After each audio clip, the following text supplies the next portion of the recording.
Hey everybody, it's me again here with a quick update of where my progress is at the moment. This is one of those updates that make me really, really glad that I have a movie camera, because a straight-up digital photo camera simply would not do this justice. So here you can see all of the secondary hull outer skin components. All of the windows have been glued in place. There were a couple that were a little bit funny.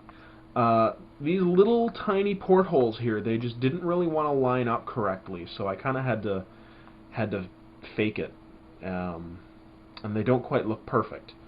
But otherwise, everything is okay. I also had a little bit of a hassle. I ended up losing a window part. There's supposed to be a single L-shaped clear part here with the three portholes on it, but try as I might, I could not find the stupid thing. Fortunately, though, there were plenty of these extra single portholes between between the two versions of the model that I have. So I was able to fix it all together well enough. One other thing I should mention, I believe I mentioned this in a text update I wrote the other day, but a lot of the parts call-out numbers on the instruction sheet are, well, they're just plain wrong. For example, on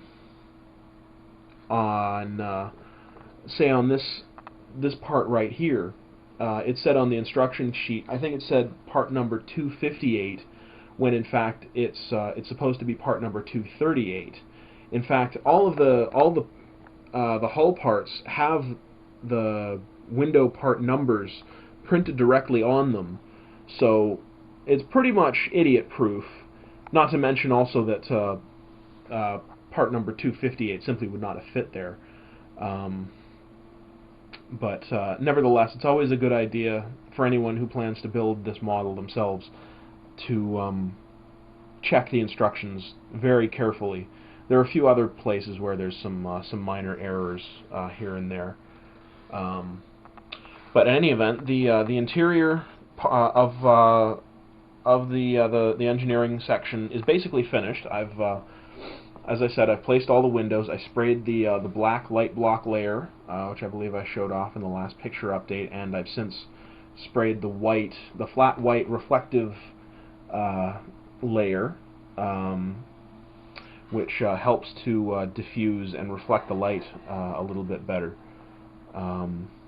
So yeah, basically all I have to do is finish up the last little bit of wiring and close it up, and it's basically good to go. And then it's on to the next section, which I think in this case it'll be the nacelles. Oh, come on now, how cool is that?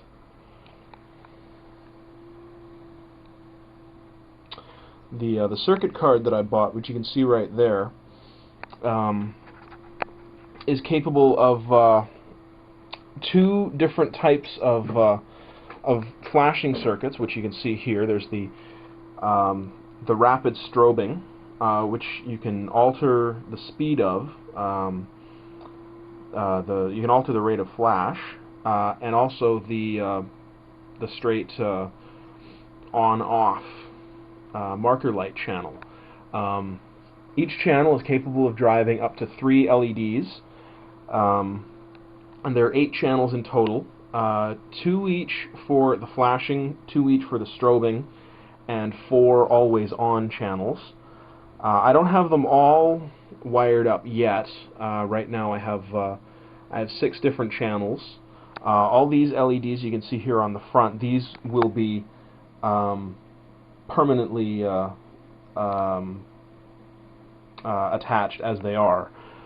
They will be all the windows for the secondary hull, while these ones are just for a quick little test to make sure everything works right. I'll be disconnecting these and hooking them up these strobing ones will go. There's one strobe on the ventral secondary hull, and one each in the tips of the nacelles, and one more on the bridge dome just aft of the bridge airlock.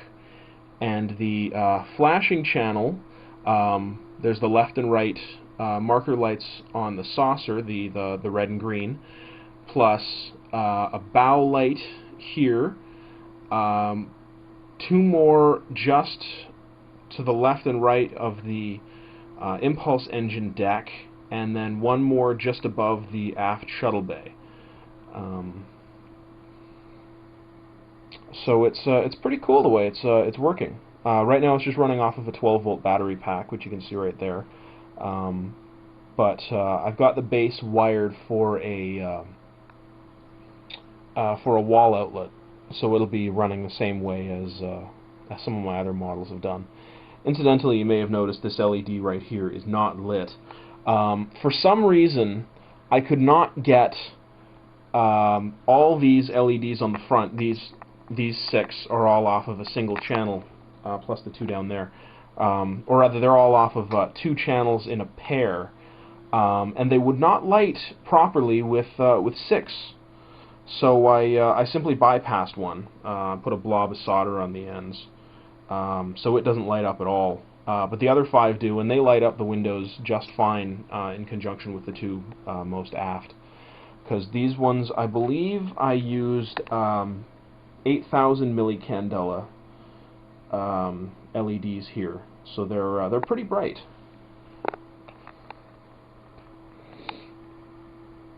Looks like Christmas, doesn't it? Well, there you have it. The secondary hull is pretty much fully wired, aside from a couple little details I need to finish up. All the windows are installed. I have to attach the Arboretum parts finally, secure everything down, but I'm figuring I should be able to close the whole thing up by maybe not tomorrow, but probably by Monday. Yeah, then after that I'll be moving on to the nacelles, and then finally the saucer section. And once I have all the wiring and everything all finished, all ready to go, then it'll be time to paint.